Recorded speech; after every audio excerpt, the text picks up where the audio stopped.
Recibimos con un fuerte aplauso a César Febres Cordero. Muchas gracias por la invitación, por la bienvenida calurosa a este espacio.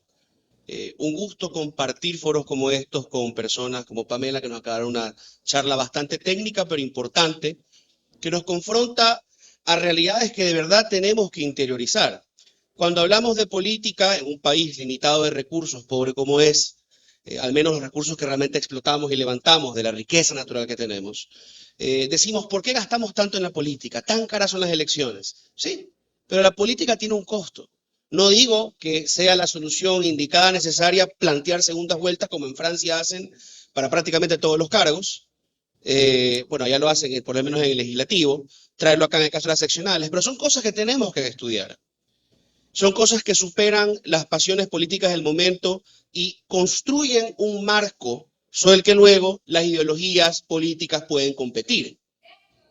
Es un gusto estar en un foro donde hay personas de distintas tendencias, que hemos tenido muchas veces más diferencias que coincidencias. Más temprano estuvo la doctora Miño, veo al doctor Andino, veo muchas personas, veo a Juan Javier Gutiérrez, que de joven lo conozco, que hace mucho activismo también para involucrar a las nuevas generaciones en la política. El mensaje de un Guayaquil independiente no solamente es historia, no solamente es recordar a los próceres cuyos nombres llenan las calles de estos barrios del centro. Guayaquil es un fenómeno actual, es una ciudad que a pesar de ser puerto principal y motor económico del país, se deprime con el resto del país, porque enfrentamos un problema histórico de seguridad. Enfrentamos problemas coyunturales de índole global, una guerra en el Golfo Pérsico y nos sube a nosotros el precio del combustible y un montón de cosas en cascada detrás. El costo de la vida sube. ¿Qué puede hacer una administración municipal para cuidar a la ciudadanía dentro de sus límites en eso? Yo creo que es importante que pensemos, ¿por qué Guayaquil ha defendido tanto su autonomía en la historia?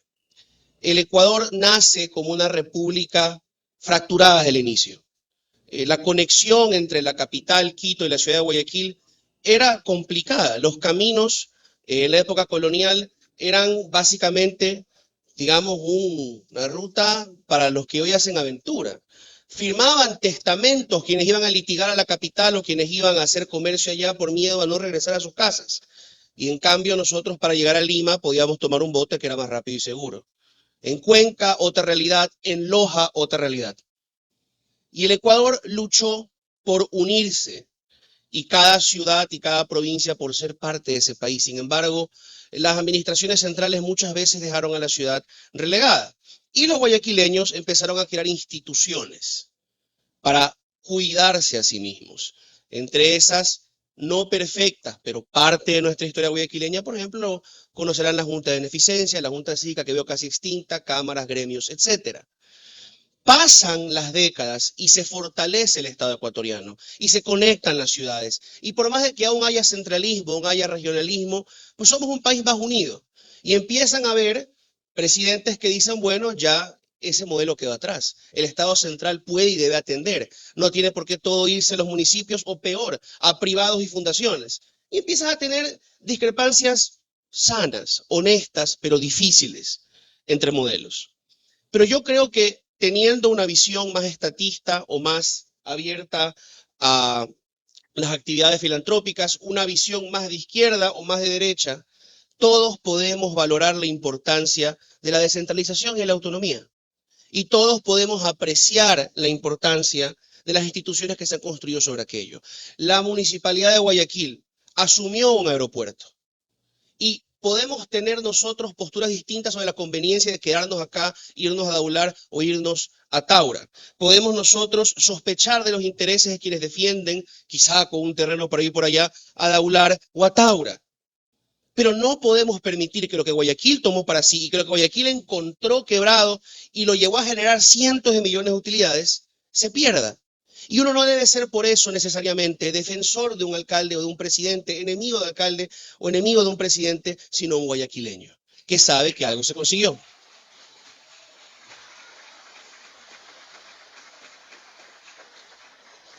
Por eso es que nosotros debemos encajar en nuestras ideologías, encajar en nuestra militancia, encajar en nuestros postulados, encajar en nuestras lealtades, la importancia de la problemática de Guayaquil como Guayaquil. Y yo los invito a enfrentemos juntos las veces en que nosotros no nos hemos comportado así. Voy a dar un ejemplo. Estamos todavía en época invernal, ¿ya? Cuando yo era niño, tengo solo 27 años, y estábamos dentro del periodo de las administraciones socialcristianas, se inundaban partes de la ciudad y los socialcristianos, por supuesto, decían, no, es culpa de la gente que bota la basura a deshoras y no se apersona de sus calles y pues se rebosa el alcantarillado. Estamos con marea alta y justo llueve, qué pena. Aquí construimos esta ciudad, encima de los manglares. Y quienes oponían a los socialcristianos decían, este socialcristiano nevó terrible, 30, 20 años en el poder, no hace nada. Ahora tenemos una administración municipal distinta, los socialcristianos, grandes defensores de la municipalidad, callados, y los que antes decían que todo era culpa del municipio, dicen qué pena, el municipio es culpa de la gente.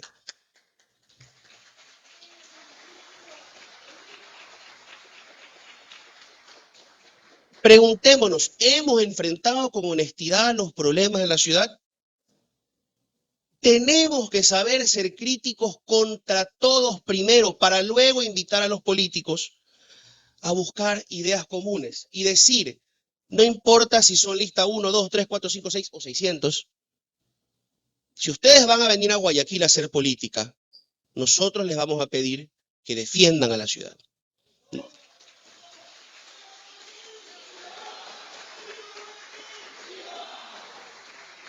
Nosotros les vamos a pedir que defiendan el manejo del aeropuerto que tenemos, que defiendan la empresa de seguridad, que defiendan el transporte y claro, después de eso critiquemos, ¿no? Yo, por ejemplo, mi aporte personal, siempre he dicho, la ciudad de Guayaquil debería manejar directamente el transporte. No deberíamos tener consorcios, no deberíamos tener cooperativas. Y así subsidiar directamente. Que tome cualquiera esa propuesta, pero que sea la izquierda o la derecha, el uno del otro, con nuestra empresa municipal. ¿Ya? Que nosotros como guayaquileños encontremos nuestras propias soluciones. Pero no nos quedemos. No nos quedemos solo en Guayaquil, señores, porque decían nuestros próceres, Guayaquil por la patria.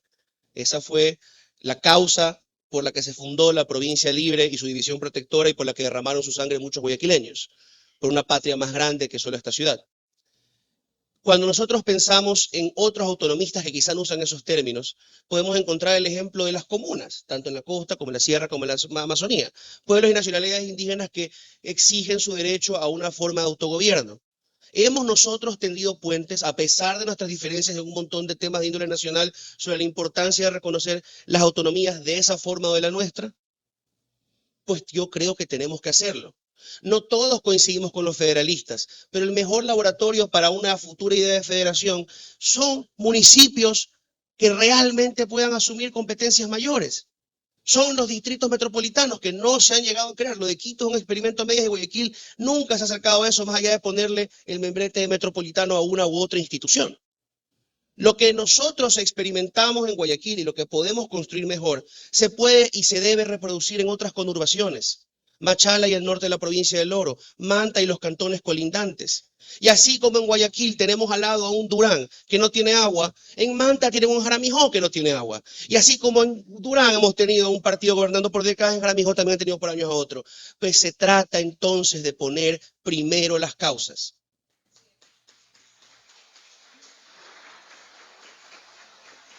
Y luego, en esa causa que les propongo de la autonomía, en la que hemos visto resultados en esta ciudad, no perfectos, pero buenos, ya discrepemos. ¿Qué tanto es el rol del Estado? ¿Qué tanto es el rol de las instituciones filantrópicas? ¿Qué tantos impuestos voy a cobrar? O si quiero bajarlos para dinamizar la economía. Discutamos economistas, politólogos, sociólogos, periodistas, analistas, lo que quieran. Pero primero defendamos esa causa común y termino diciendo esto. Detrás de la causa de la autonomía, algo más importante. La institucionalidad y la depersonalización de la política.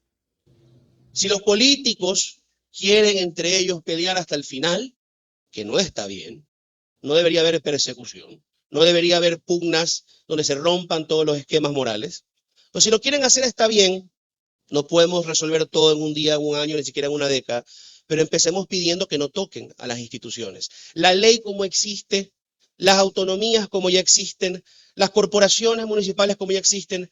Respetemos eso por el principio de que estas cosas están y deben estar, por lo menos deben estar, por encima de uno u otro político o uno u otro funcionario.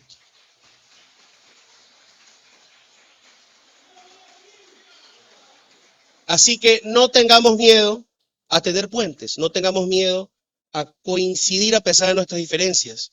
No tengamos miedo a ir hacia donde está quien nos ha agredido, quien nos ha hecho daño y decir, reencaminemos la política. No hagamos un pacto suicida. No convirtamos a la política en eso, sino construyamos las pocas pero importantes coincidencias. En ellas hagamos fundamentos, hagamos las pilares de un mañana mejor. Muchas gracias. A la CONAICE. Así que, por favor, Galo, acompáñanos con esta importante ponencia sobre la democracia comunitaria como base para el anclaje social. Compañera Mónica Luzárraga, reciba un saludo del compañero licenciado Luis Cimarrón, presidente de la Confederación de Pueblos y Nacionalidades de la Costa del Ecuador, CONAICE, pero también reciba un saludo cordial del compañero ingeniero ambiental Leonidas Isa Salazar, presidente de la Ecuarunari, compañera Mónica.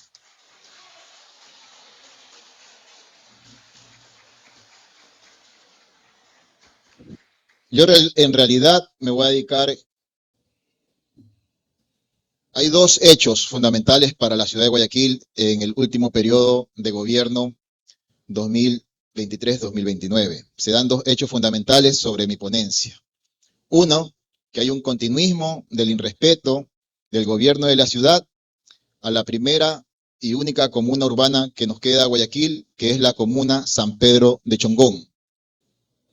Porque es en esa comuna, en esos territorios, que se está creciendo y planificando lo que se conoce como el Nuevo Guayaquil.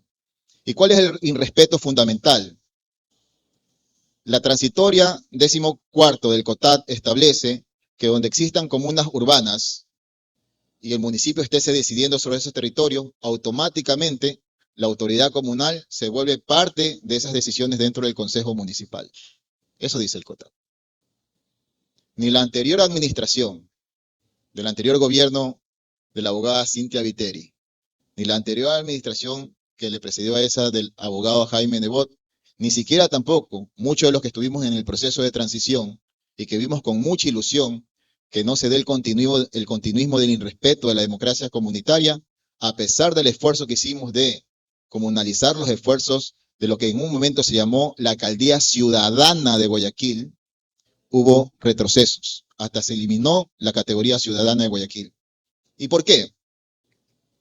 Porque avanza el desarrollo de la ciudad sin consultar a sus comunidades.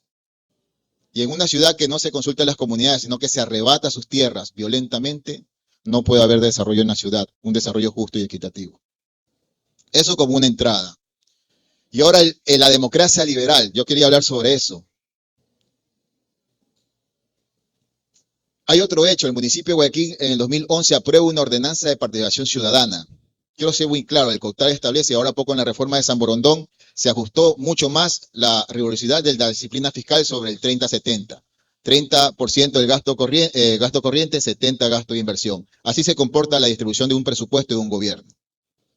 El 70% que es para bienes, obras y servicios se supone que debe ser planificado para el desarrollo de una forma participativa con la gente. ¿Saben qué ordenanza del 2011 se aprueba? Un sistema de participación ciudadana donde el 70% de los pesos sobre el presupuesto participativo no está en la gente. Está en la corporación municipal, está en las fundaciones, está en las direcciones institucionales, incluido el Consejo Municipal. Y solo el 30% es la participación ciudadana. Ese es el modelo desigual que existe, lamentablemente, en el continuismo de un sistema de participación ciudadana del municipio de Guayaquil, que solo fue reformado 3 veces para hacer más difícil el acceso a la silla vacía, por ejemplo.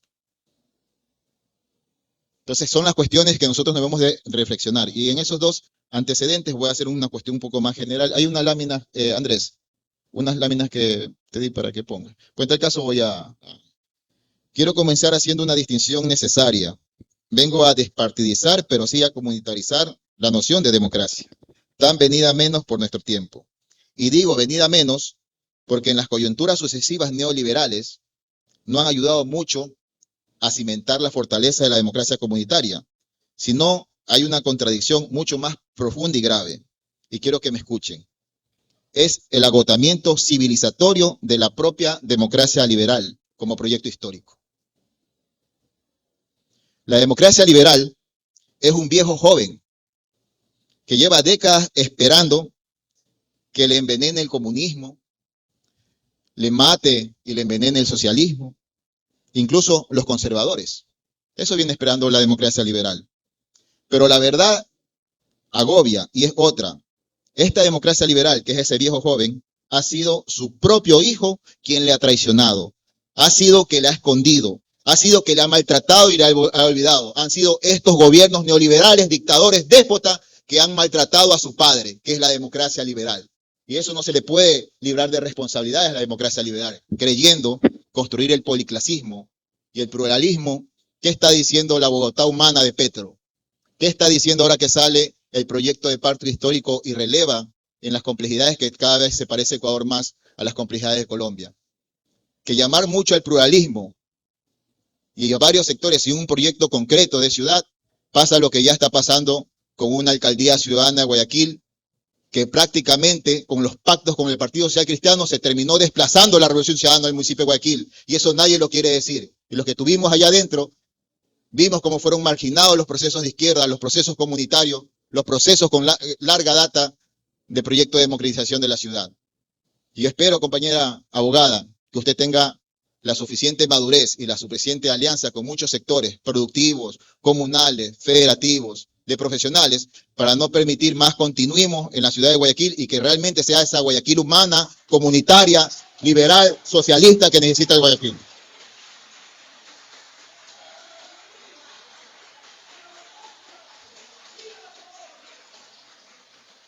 La historia reciente del Ecuador nos da una lección brutal. La celebración del retorno de la democracia en los años 80 se inauguró con un magnicidio. Fue un parto con dolor, como que se dice. Yo nací en los 80. El documental de la hermana, de los dos hermanos de Restrepo desaparecidos, nos parte el corazón. Yo nací en los 80 y yo nací con un parto con dolor. Nace el retorno de la democracia con un magnicidio. 4 décadas después asistimos al retorno de una democracia restringida o incluso una dictadura de corte civil militar. También con otro magnicidio. Porque este presidente no está por un accidente, está por un magnicidio y lo debemos recordar todos. No es coincidencia, es el síntoma recurrente de un sistema de democracia liberal que no logra resolver las contradicciones internas de la economía neoliberal, que solo se resuelve, lamentablemente, con violencia. Esto nos obliga a preguntarnos con honestidad, ¿qué estamos defendiendo cuando defendemos la democracia? Es un procedimiento vacío, solo el rito electoral insustancial que se vuelve con el clientelismo político, la democracia solo como fachada para la dominación, patriarcal incluso contra jóvenes y mujeres por el ejercicio de la violencia política. En ese marco, sostenemos que la democracia, como posibilidad real para el andamiaje social, solo puede ser reconstruida desde la democracia comunitaria, comunal, barrial, asociativa, de donde está la gente.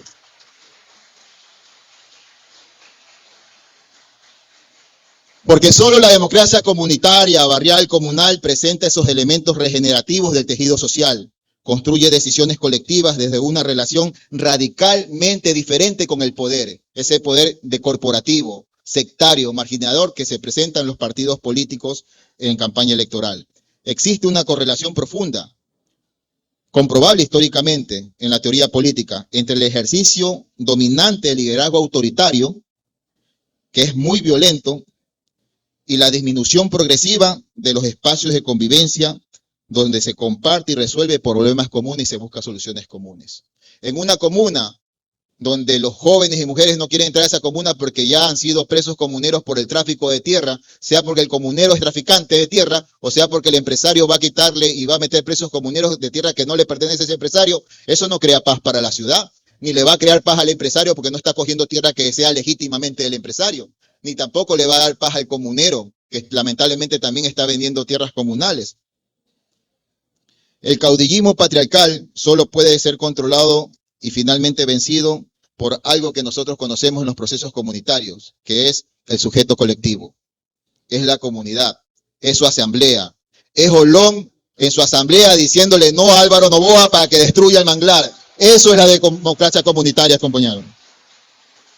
Aquí reside el primero y más fundamental elemento del comunitarismo democrático. No es más fuerte un líder iluminado que conduzca al pueblo que una comunidad organizada que se conduce en asamblea y así conduce su propio destino. No es más importante un iluminado o una iluminada que una asamblea comunitaria. Somos claros, hoy estamos asistiendo el desmantelamiento del Estado del Buen Vivir y también estamos asistiendo al desmantelamiento del Estado plurinacional, ¿sí? Pero hay que decirlo que lo estamos viendo con mucho dolor.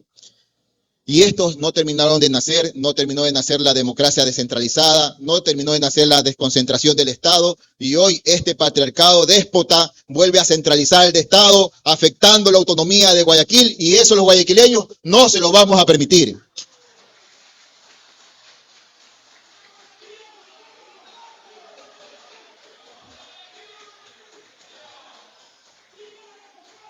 Y con esto me despido, compañeros y compañeras. Saludarte otra vez, compañera Mónica. Creo que has hecho un gran ejercicio de unidad. Sabemos que aquí estamos toda la diversidad sexogenética de Guayaquil, ¿sí? Están muchos partidos, muchos movimientos, y yo creo que así puedes avanzar hacia la lucha para lograr construir ese Guayaquil humano y comunitario que necesitamos. Muchas gracias.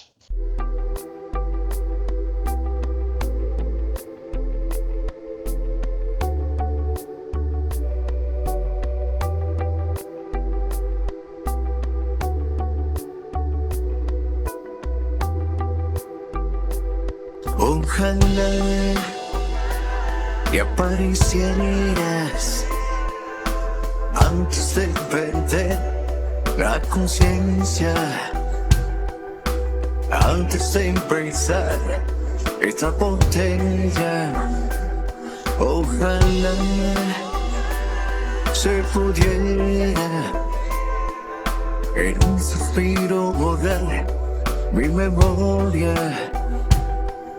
Con una copa cambiar nuestra historia. Ojalá.